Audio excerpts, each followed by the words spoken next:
Air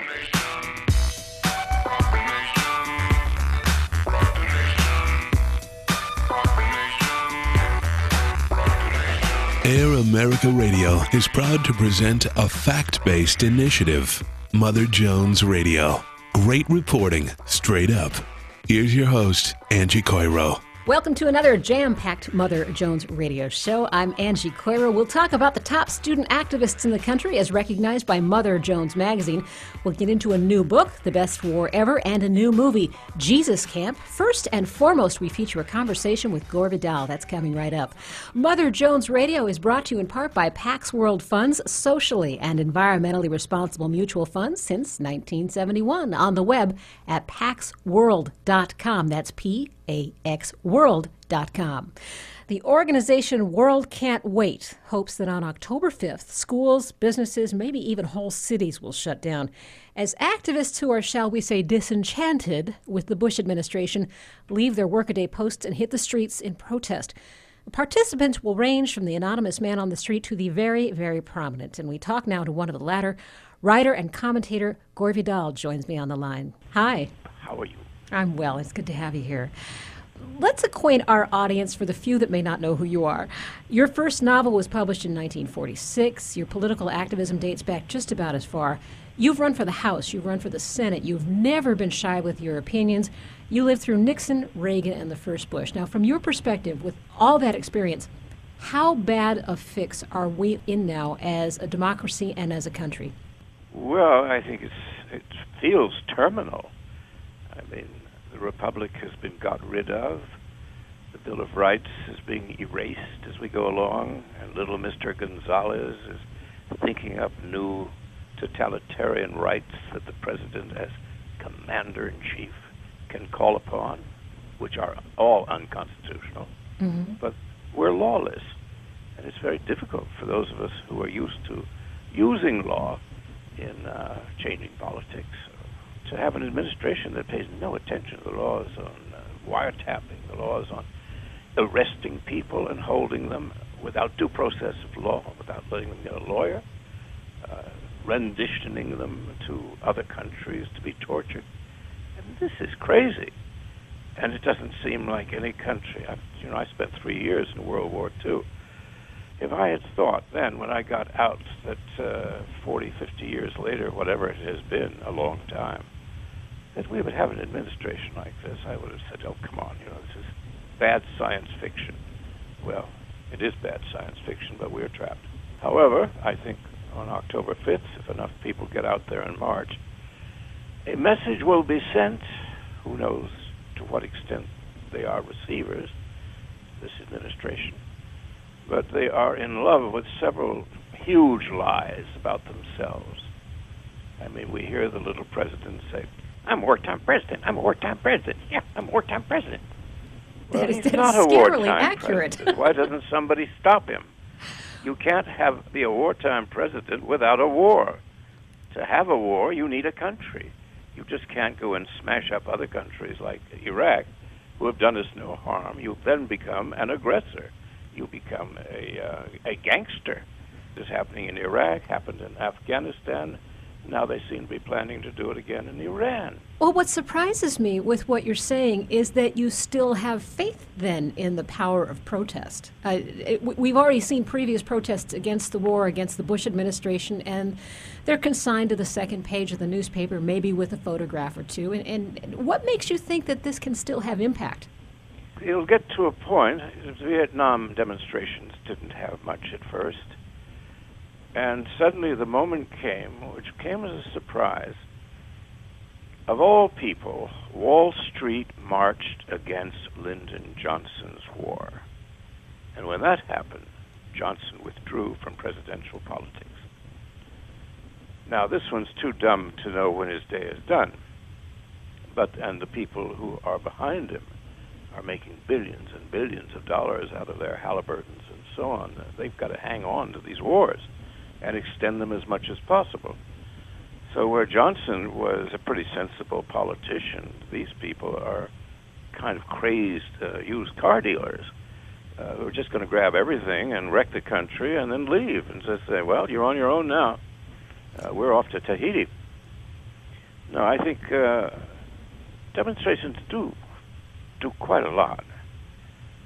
Also, since the media is so poisonous and so absolutely in their hands, I mean, the media just praises everything.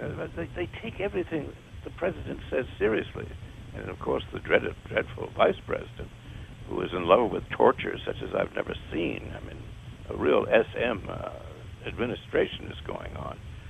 Every time they do the things that they do, sensible people, of which there are a great many in the United States, and many of them who practice law and politics and so on, they say, well, this can't last because he's gone too far.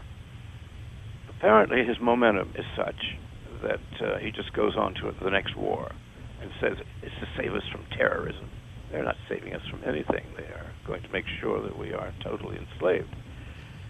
So what do you mean to do with the world once you get it? Well, I think they want to leave a wreckage behind.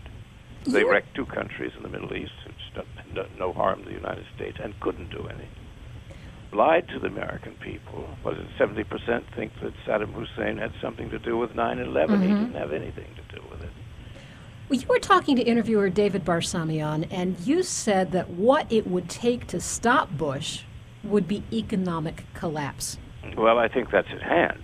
In fact, I have been, I can't say exulting, because one does not exult at the country's financial collapse, since we're all involved in that.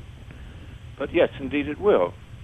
I noticed 2 days ago the New York Times, which generally admires the administration, finally reported, absolutely with a straight face and no giggles, one of the major generals of the chiefs of staff saying we didn't have the billions, many billions, that are needed to continue to prosecute the wars we're already doing without forming a new army to take over Iran.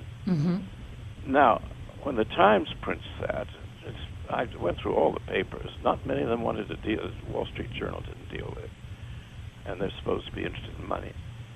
But I think that the economic collapse is here. There isn't any money for anything left. Well, with that lack of money and with the increase in protests, do you think it's possible we as a country can stave off jumping into Iran, or is the Bush administration still retaining enough power that they go ahead and start that war too? Well, I think they're well into it in a sense, though it hasn't been declared officially. All things were coming together a few months ago. Now they knew some of the things to do to stop it. One was the price of gas had gone so high. Well, all they have to do to bring that down is go into the federal oil reserves, which are saved for the military in case of some terrible attack upon us by a real enemy. That would be interesting. And then, of course, when that happens, when the price of gas is impossible, we're just at the beginning of the collapse in the housing market all over the country.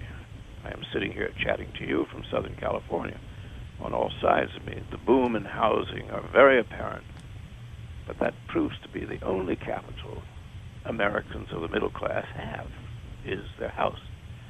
Once that ceases to be of value, once they cannot get a second mortgage in order to pay off the $2 or $3 trillion that they owe to credit cards, then you're going to see a rebellious nation who will simply say these people must go. And on October 5th, we hope to begin the dialogue, to put it politely, which would lead to that successful termination. Can we talk about the dialogue around what's happening with the Bush administration? And I know that you've used the word imperialism. I know that the World Can't Wait website doesn't shy away from very strong labels. One of the issues our country is facing right now is difficulty in dialoguing from one side of an issue to another. Do you think there's a danger to the language that's used when we have labels like imperialism or throwing Bush out, et cetera? Do you think that that's something that increases the polarization? Well, if it does, good. But can you get anything done in a polarized country? Well, you can't get anything done in this one. Very good point. Nothing useful. It has to be polarized. At least half the people must realize that they have a totally incompetent government. Forget its corruptness and forget its general wickedness around the world. We are the great aggressor everywhere. And we pretend, it's always we're in danger. You're not supposed to mention Hitler, but that is exactly what Hitler used to do with the Germans. Oh no, the Czechs are killing all the Germans in Sudetenland. We must go in and occupy them for their own good. And we do exactly the same game, and it's just as ugly when we do it as when he did it. Gore Vidal, thank you very much. Thank you. Writer and commentator Gore Vidal, who's participating in the World Can't Wait October 5th protests in cities throughout the United States. Coming up, the new book on Bush propaganda, The Best War Ever, and Jesus Camp, the documentary. I'm Angie Coiro. This is Mother Jones Radio.